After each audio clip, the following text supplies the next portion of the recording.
Dulu, kami punya nelayan miskin bernama Jaka.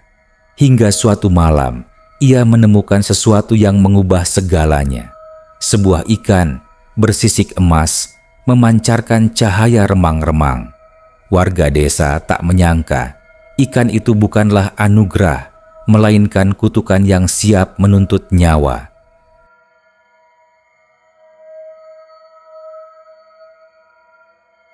Ombak malam itu menggulung dengan ganas seperti raungan serigala kelaparan. Langit gelap gulita tanpa satupun bintang yang berani mengintip, seolah takut pada kegelapan yang pekat. Di atas perahu tuanya, Jaka, seorang nelayan yang hidupnya dihabiskan untuk menantang laut, merasakan firasat aneh. Malam-malam seperti ini biasanya dihindarinya, tetapi kebutuhan hidup mendorongnya untuk tetap melaut. Selama bertahun-tahun, Jaka hanya berhasil menangkap ikan kecil yang nyaris tidak cukup untuk makan sehari-hari. Kemiskinan sudah menjadi teman akrabnya. Tubuhnya kurus kering dan matanya cekung, dipenuhi keputusasaan yang mendalam. Malam itu, jaringnya terasa sangat berat, lebih berat dari apapun yang pernah ia tarik. Jantungnya berdebar kencang antara harapan dan ketakutan. Apakah ini rezeki besar atau malah celaka yang akan menimpanya? Dengan sekuat tenaga, ia menarik tali jaring. Otot-ototnya menegang dan bergetar. Saat jaring itu muncul ke permukaan, ia terkejut. Di antara ikan-ikan kecil yang terperangkap, ada satu benda asing yang memancarkan cahaya remang-remang. Benda itu berbentuk seperti ikan, tetapi tubuhnya bersisik keemasan yang berkilauan di bawah cahaya lentera. Ukurannya tidak terlalu besar, hanya sekitar sejengkal tangan, tetapi matanya yang besar dan hitam tampak hidup menatap Jaka dengan tatapan yang entah bagaimana terasa sangat kuno dan penuh rahasia. Jaka merasa merinding. Ikan ini tidak terlihat seperti makhluk laut biasa. Ada aura dingin yang menyelimutinya. Namun, keputusasaan mengalahkan ketakutan. Ia berpikir, mungkin ikan ini adalah petunjuk keberuntungan. Ia dengan hati-hati mengambil ikan itu dan memasukkannya ke dalam wadah berisi air. Saat ia menyentuhnya, sensasi dingin yang menusuk tulang menjalar ke seluruh tubuhnya. Sebuah bisikan halus tanpa kata-kata seolah bergema di dalam kepalanya. Pelihara aku dan kemiskinanmu akan sirna. Keesokan harinya, Jaka kembali ke desa. Ia menyembunyikan ikan itu di dalam ember, takut ada yang melihatnya. Perasaan aneh itu terus menggerogoti pikirannya. Bisikan itu, apakah itu hanya imajinasinya atau nyata?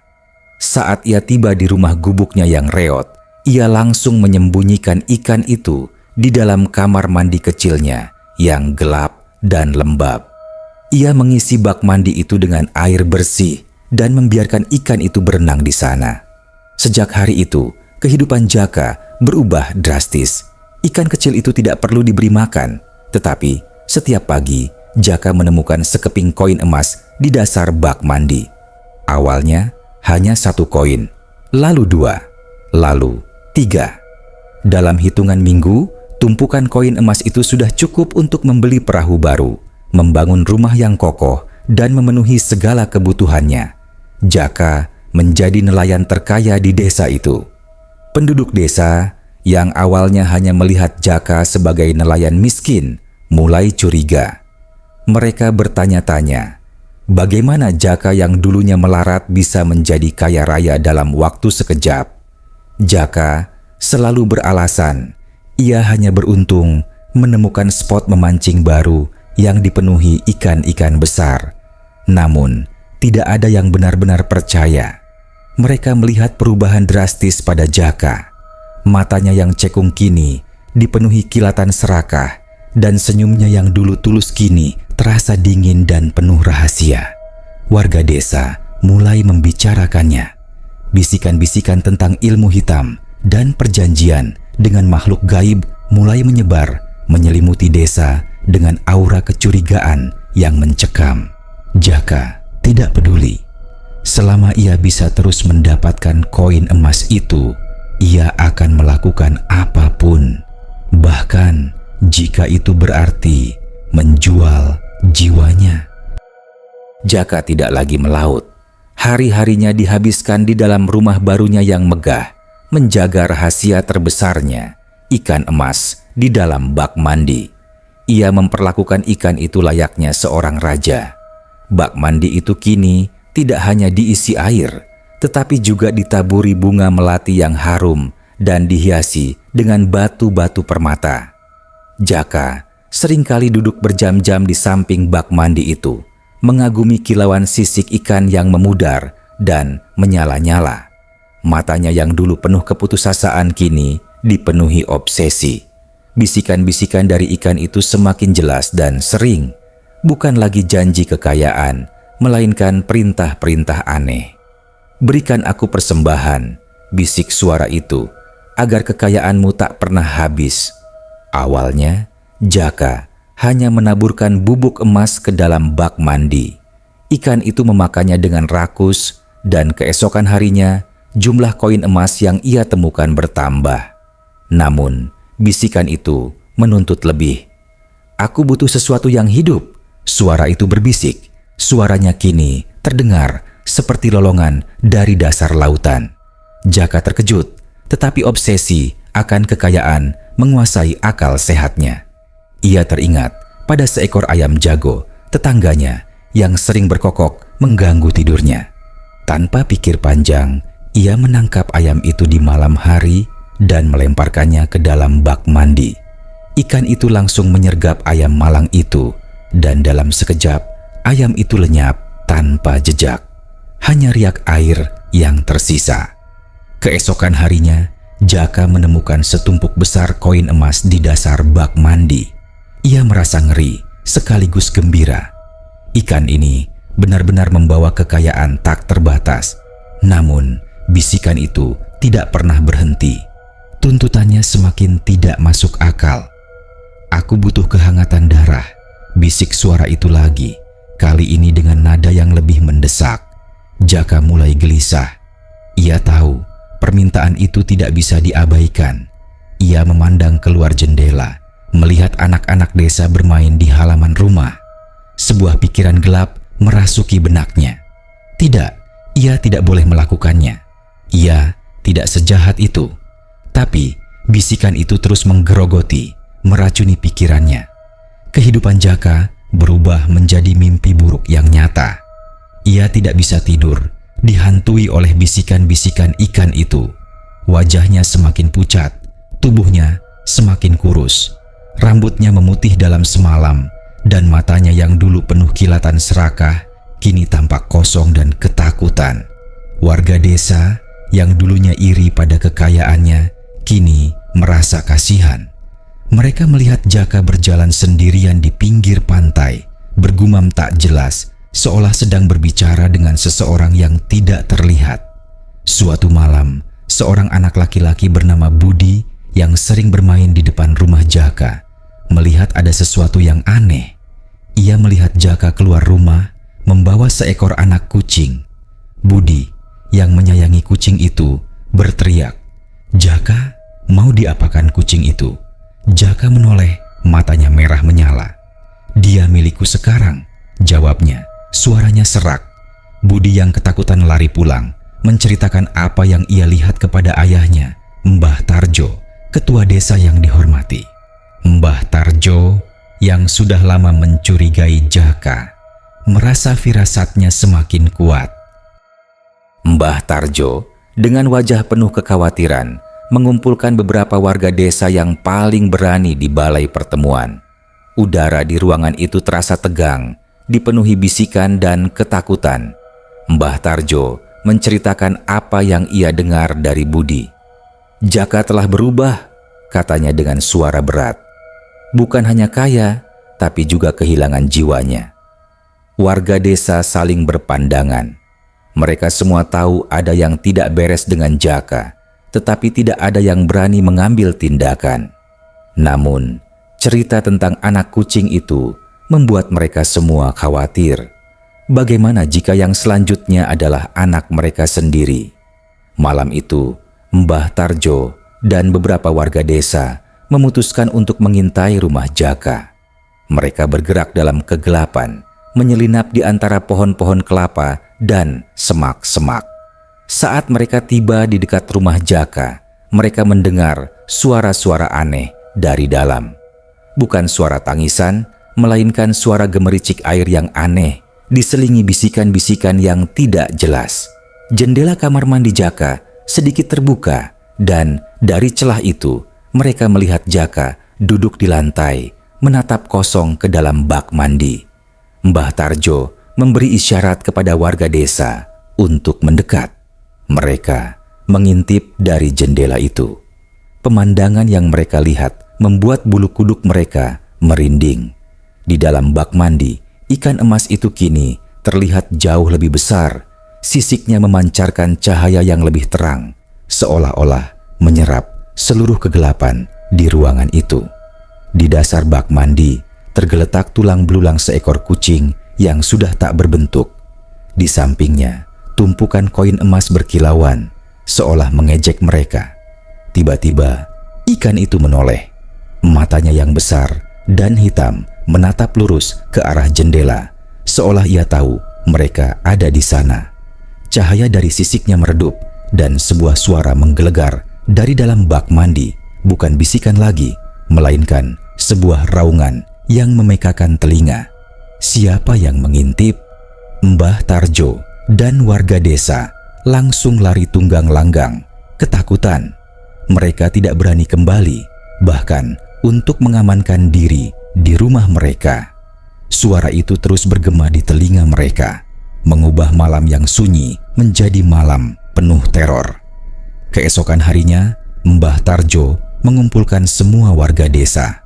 Mereka semua ketakutan, tetapi mereka juga tahu mereka tidak bisa membiarkan ini berlanjut.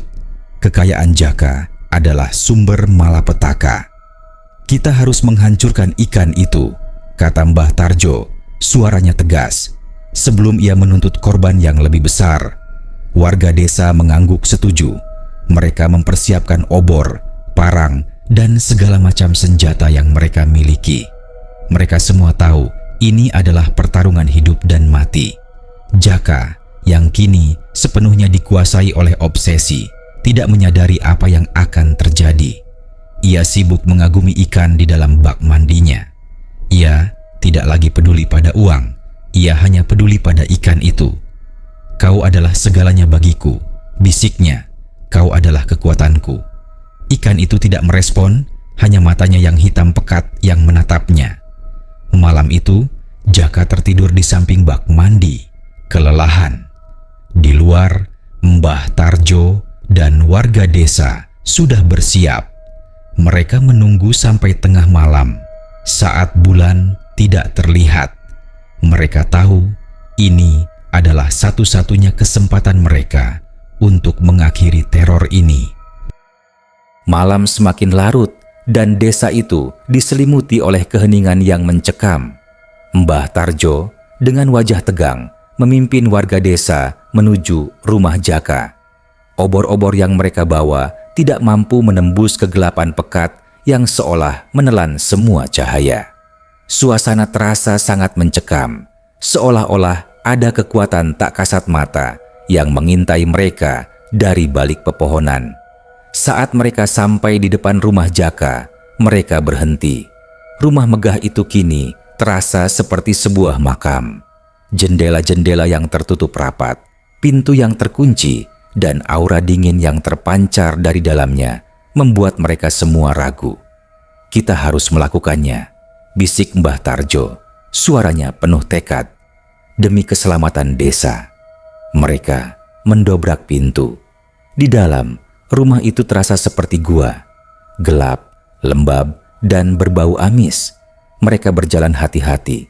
Obor di tangan mereka gemetar.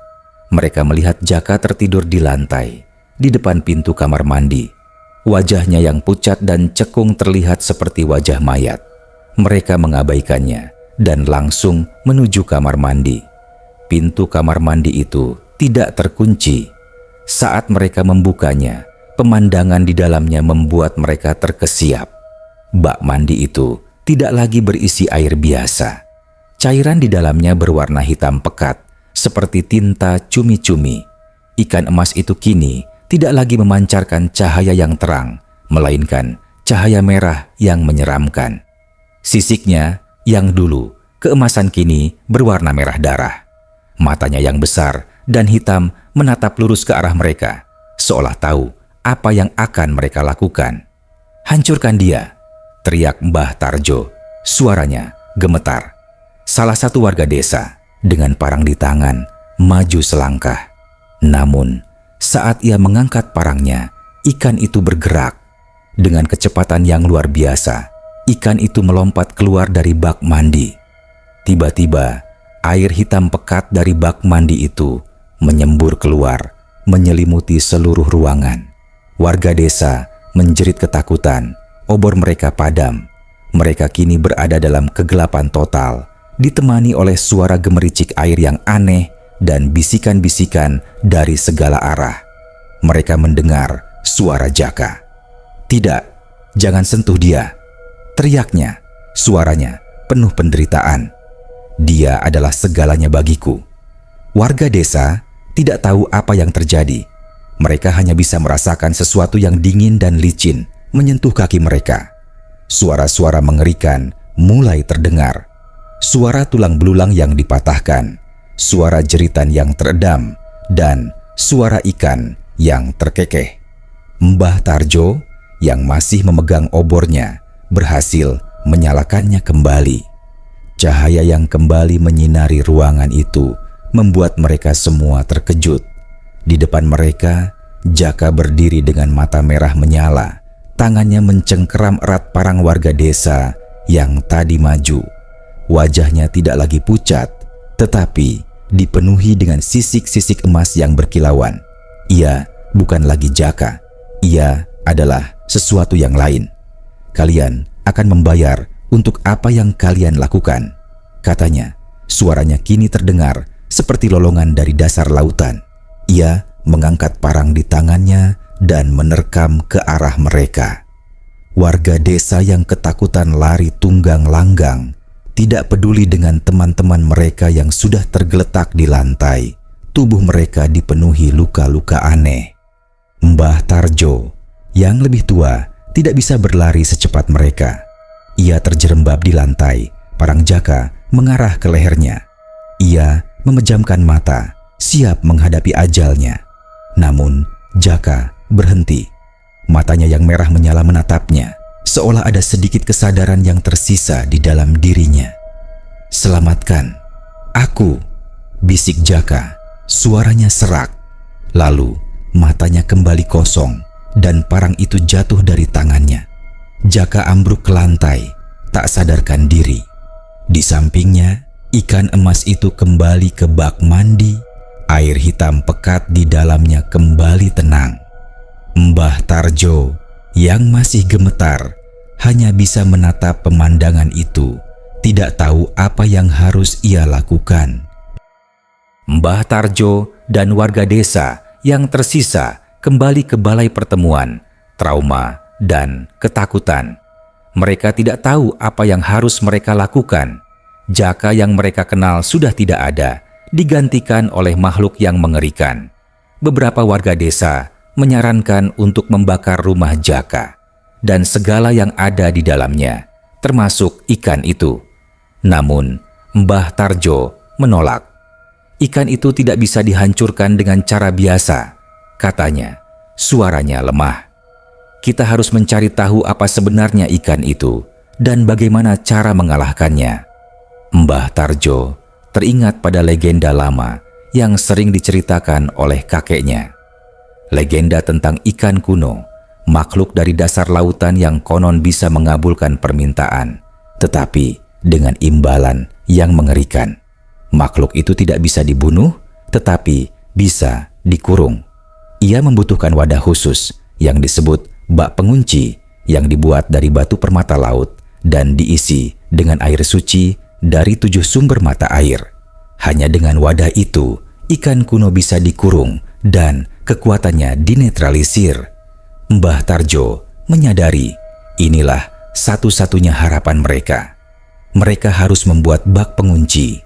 Ia mengumpulkan sisa-sisa koin emas yang berserakan di rumah Jaka dan menjualnya untuk membeli batu permata laut yang langka. Ia dan beberapa warga desa yang berani pergi ke 7 sumber mata air yang berbeda mengumpulkan air suci. Prosesnya sangat sulit dan memakan waktu, tetapi mereka tahu mereka tidak punya pilihan lain. Di rumah Jaka, ikan itu semakin besar dan mengerikan. Air di dalam bak mandi kini tidak hanya hitam pekat, tetapi juga memancarkan bau busuk yang menyengat. Jaka yang masih tidak sadarkan diri terus bergumam, "Maafkan aku, maafkan aku." Sisik-sisik emas di wajahnya kini terlihat lebih jelas, dan di beberapa bagian tubuhnya kulitnya mulai mengering dan mengeras seperti sisik ikan. Mbah Tarjo akhirnya berhasil membuat bak pengunci. Wadah itu terlihat seperti vas yang terbuat dari batu permata laut, memancarkan cahaya yang lembut. Ia mengisi wadah itu dengan air suci, dan cahaya dari air itu seolah menenangkan hati semua orang yang melihatnya. Ia membawa bak pengunci itu kembali ke rumah Jaka bersama beberapa warga desa. Kali ini mereka tidak membawa obor atau parang. Mereka hanya membawa keyakinan dan harapan. Saat mereka memasuki rumah Jaka, mereka disambut oleh pemandangan yang mengerikan. Jaka tergeletak di lantai, tubuhnya hampir sepenuhnya tertutup sisik. Wajahnya kini tidak bisa lagi dikenali. Di sampingnya, ikan itu melompat-lompat, berteriak-teriak. Suaranya kini terdengar seperti raungan monster. Ikan itu merasakan kekuatan dari bak pengunci. Mbah Tarjo maju. Ia memegang bak pengunci itu dengan kedua tangannya. Ikan itu menyerangnya, tetapi saat ia menyentuh Mbah Tarjo, ia terlempar ke belakang, seolah ada dinding tak terlihat yang melindunginya. Ikan itu mencoba lagi, tetapi hasilnya sama. Ia tidak bisa menyentuh Mbah Tarjo. Mbah Tarjo berjalan mendekat, dan dengan hati-hati ia menuangkan air suci dari bak pengunci ke dalam bak mandi. Air suci itu langsung bereaksi. Air hitam pekat di dalam bak mandi mulai mendidih, dan ikan itu menjerit kesakitan. Sisiknya yang merah darah mulai memudar dan tubuhnya mengecil. Mbah Tarjo terus menuangkan air suci itu sampai air di dalam bak mandi menjadi jernih kembali. Ikan itu yang kini kembali ke ukuran aslinya tergeletak di dasar bak mandi, tidak berdaya. Mbah Tarjo dengan cepat memasukkan ikan itu ke dalam bak pengunci dan menutupnya. Segera setelah bak pengunci tertutup, cahaya dari dalamnya meredup. Bisikan-bisikan aneh yang selama ini menghantui desa itu lenyap.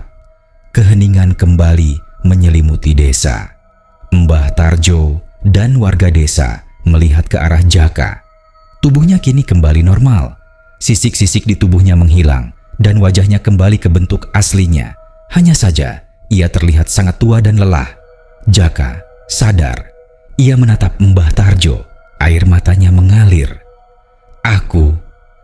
Aku menyesal," katanya. Suaranya serak. "Aku sudah menjual jiwaku." Jaka tidak pernah benar-benar pulih. Ia menjadi orang yang pendiam, seringkali terlihat duduk di pinggir pantai menatap ombak. Kekayaannya lenyap, rumahnya yang megah kini kembali menjadi gubuk reot. Ikan kuno itu dikurung di dalam bak pengunci yang disimpan di dalam sebuah gua rahasia jauh dari desa. Mbah Tarjo dan warga desa berjanji untuk tidak pernah menceritakan kisah ini kepada siapapun. Mereka berharap dengan dikurungnya ikan kuno, teror itu akan berakhir selamanya. Namun mereka salah. Teror itu tidak berakhir. Ia hanya berubah bentuk. Setelah Jaka meninggal, sebuah tragedi terjadi. Setiap kali ada nelayan yang kembali dari melaut, mereka menemukan satu keping koin emas di dalam perahu mereka. Awalnya mereka mengabaikannya, tetapi lama-kelamaan Jumlah koin itu bertambah dan bersamaan dengan itu ada bisikan-bisikan aneh yang mulai terdengar di malam hari. Bisikan itu tidak lagi menjanjikan kekayaan, melainkan menuntut sesuatu. "Beri aku persembahan," bisik suara itu, "atau kekayaanmu akan sirna." Mbah Tarjo yang sudah tua dan lemah merasa ketakutan. Ia tahu kutukan ikan kuno tidak pernah berakhir, itu hanya berpindah. Ia teringat pada Jaka dan bagaimana kekayaan itu perlahan-lahan menggerogoti jiwanya. Ia tahu mereka tidak bisa membiarkan ini terjadi lagi. Suatu malam, Mbah Tarjo mengumpulkan semua nelayan di desa. Ia menceritakan kisah Jaka tentang ikan kuno dan tentang bak pengunci. Ia menunjukkan kepada mereka bak pengunci itu yang sekarang tidak lagi memancarkan cahaya yang lembut, melainkan aura dingin yang mencekam. "Ikan kuno telah terikat pada desa ini," katanya. "Ia tidak bisa lari. Kita harus memastikan ia tetap terkunci." Namun, salah satu nelayan muda, Bimo, tidak percaya. Ia melihat bak pengunci itu dan melihat di dalamnya ikan yang tampaknya tidak berdaya. "Kau hanya menakut-nakuti kami," katanya. "Ikan ini hanya ikan biasa. Ia tidak bisa melakukan apapun." Mbah Tarjo mencoba meyakinkan Bimo, tetapi Bimo tidak mendengarkan. Ia terobsesi dengan bisikan yang ia dengar, bisikan yang menjanjikan kekayaan. Malam itu, Bimo mencuri bak pengunci dari gua rahasia. Ia membawanya ke rumahnya dan membuka tutupnya. Ikan kuno itu langsung melompat keluar dan melayang di udara. Matanya yang merah menyala menatap lurus ke arah Bimo, dan Bimo merasa tubuhnya dingin. "Terima kasih telah membebaskan aku," bisik suara itu. "Sekarang aku akan memberimu kekayaan yang tak terbatas." Keesokan harinya, desa itu geger. Rumah Bimo ditemukan terbakar habis, dan di reruntuhannya tubuh Bimo tergeletak, matanya kosong, tubuhnya dipenuhi sisik-sisik emas. Di dekatnya, bak pengunci yang kini kosong tergeletak di tanah. Mbah Tarjo dan warga desa melihatnya, dan mereka tahu kutukan itu tidak akan pernah berakhir. Ikan kuno tidak lagi membutuhkan wadah. Ia kini terikat pada jiwa-jiwa serakah. Siapapun yang terobsesi dengan kekayaan akan menjadi wadahnya. Kekayaan itu akan datang, tetapi dengan harga yang mengerikan.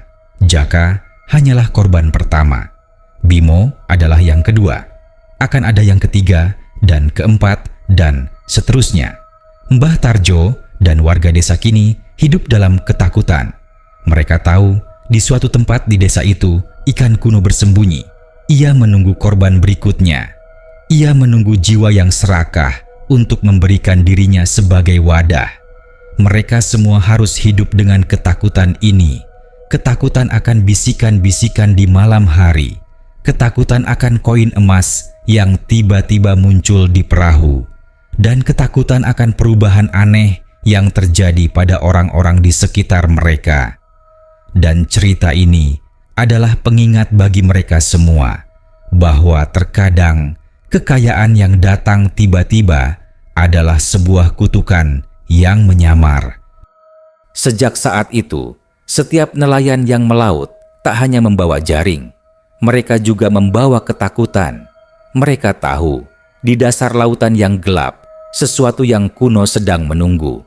Ikan kuno itu tidak mati. Ia hanya menunggu, mencari jiwa serakah berikutnya yang rela menukar segalanya demi kekayaan. Jadi, berhati-hatilah, karena di balik janji manis keberuntungan, mungkin ada harga yang tak akan pernah bisa dibayar.